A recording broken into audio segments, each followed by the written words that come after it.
నమస్తే శ్రీమాత్రే నమః శ్రీ గురుభ్యో నమః. మనకి ఖగోళ శాస్త్రంలో ఎప్పటికప్పుడు గ్రహాల మార్పులు జరుగుతూ ఉంటాయన్న విషయం మనకి తెలిసినదే. ఆ గ్రహాల మార్పు మనకి కొన్ని యోగాలను తెచ్చిపెడుతుంది అన్న విషయం కూడా మనకి ఈ పాటికి అందరికీ తెలిసిందే. అయితే ఇక్కడ మరొక విషయం ఏంటంటే, ఈ గ్రహాలు కలిసి సంయోగం చెందడం ఒక ప్రక్రియ అయితే, గ్రహాలు నక్షత్రాలతో పరివర్తన చెందడం అనేది ఒక రకమైన ప్రక్రియ. అది ఇప్పుడు మనకి ఈ ఖగోళంలో జరగబోతోంది. ఎలా అంటే గురువుకి రాహుకి కలిసి నక్షత్ర పరివర్తన చెందుతోంది. అయితే గురుగ్రహానికి చెందిన నక్షత్రము పూర్వభాద్ర అయితే, ఆ పూర్వభాద్రలో రాహు వెళ్తున్నాడు.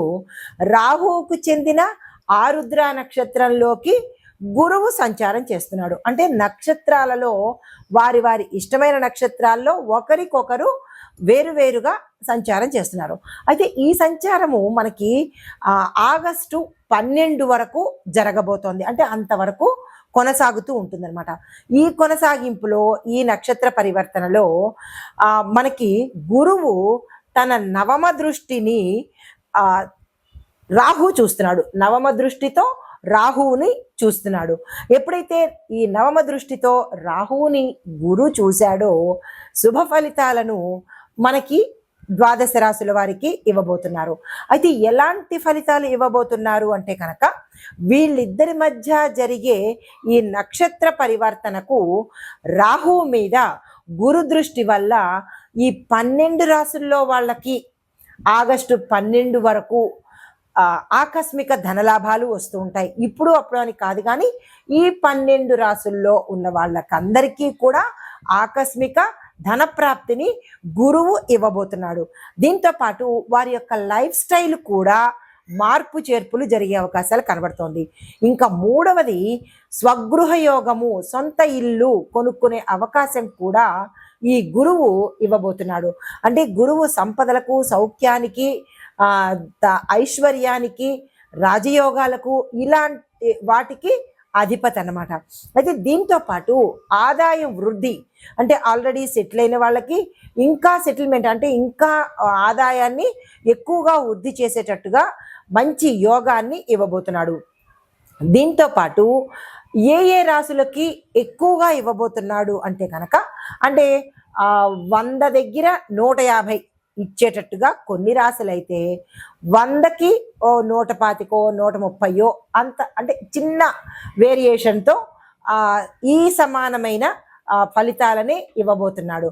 అయితే ఎక్కువ ఫలితాలను ఇచ్చే రాశులు మేష, వృషభ, మిథున, సింహ, తుల, ధనస్సు. ఈ 6 రాశుల వాళ్ళకి జీవితంలో ఊహించలేనటువంటి మార్పులు, అది లైఫ్ స్టైల్లో కావచ్చు, ధనంలో కావచ్చు, లేదంటే వాళ్ళ స్టేటస్లో కావచ్చు, లేదంటే అన్ని రకాలుగా భూమి, గృహ, వస్తు, వాహన యోగాలు, ఇలాగా వాటి యొక్క, అంటే వారి యొక్క పనిచేసే దీనిని బట్టి, అంటే వారు ఉద్యోగ రంగంలో ఉంటే హై అండ్ ప్రమోషన్స్, రాజకీయ రంగంలో ఉంటే పేరు ప్రఖ్యాతలు, ఇలా వారి యొక్క స్థితిగతుల మీద విశేషమైన ప్రభావాన్ని చూపిస్తున్నాడు ఈ గురు రాహు యొక్క నక్షత్ర పరివర్తన మీద. తదుపరి రాశి మకర రాశి.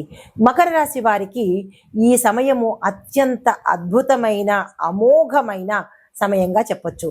గురు రాహు యొక్క ఈ నక్షత్ర పరివర్తన వల్ల మీకు అన్ని రంగాల్లో ఉన్న వాళ్ళకి లాభాలతోనే లింకు ఏర్పడేటట్టుగా, మీరు పట్టిందల్లా బంగారం అయ్యేటట్టుగా కనపడుతోంది.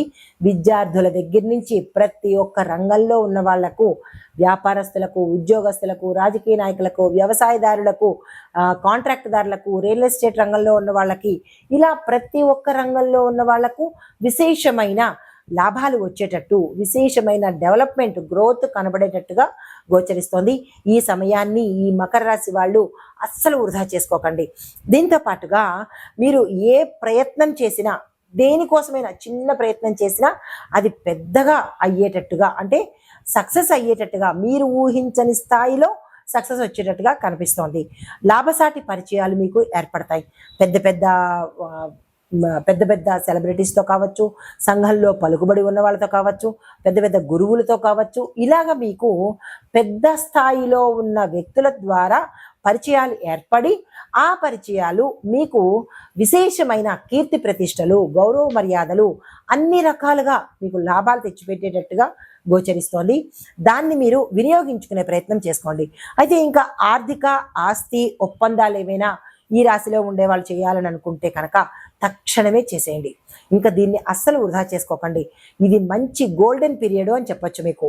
వెంటనే ఆ ప్రయత్నాలు ఎవరైనా ఉంటే భాగస్వామ్య ఒప్పందాలు కానీ లేదా అంటే పారిశ్రామికంగా మీరు డెవలప్ అవ్వాలన్నా ఏదైనా సరే అది ఏమిటి అనేది మీకు తెలుస్తుంది. కాబట్టి ఈ రాశిలో ఉండే ప్రతి ఒక్కళ్ళకి కూడా ఇది అనుకూలమైన సమయము. ఆగస్టు 12 వరకు ఒక్క నిమిషం కూడా వృధా చేసుకునే ప్రయత్నం చేసుకోకండి.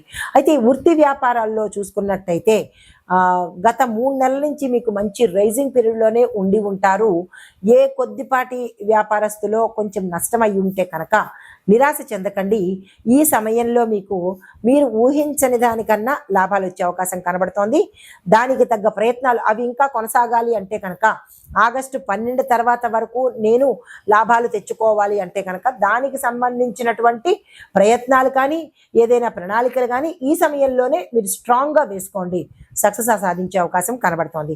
అయితే పెళ్ళిళ్ళ గురించి కానీ లేదా అంటే సంతానం కోసం కానీ లేదా ఇల్లు మధ్యలో కట్టడాలు ఏవైనా ఆగిపోయి ఉంటే పెళ్ళిళ్ళకి సంబంధించి కానీ ఇలాంటి వాటికి శుభకార్యాలకు మీరు ఆషాఢ మాసం వెళ్ళిన తర్వాతే ప్రయత్నం చేయండి. కలిసి వచ్చే అవకాశం కనబట్టలేదు. అప్పటి నుంచి ఆగస్టు 12 వరకు కూడా మీరు సక్సెస్ అయ్యే అవకాశం కనబడుతోంది. ఈ స్పాన్ ఆఫ్ టైంని జాగ్రత్తగా వెయిట్ చేసి ఆ తర్వాత ప్రయత్నాలు చేసుకోండి. సక్సెస్ సాధిస్తారు.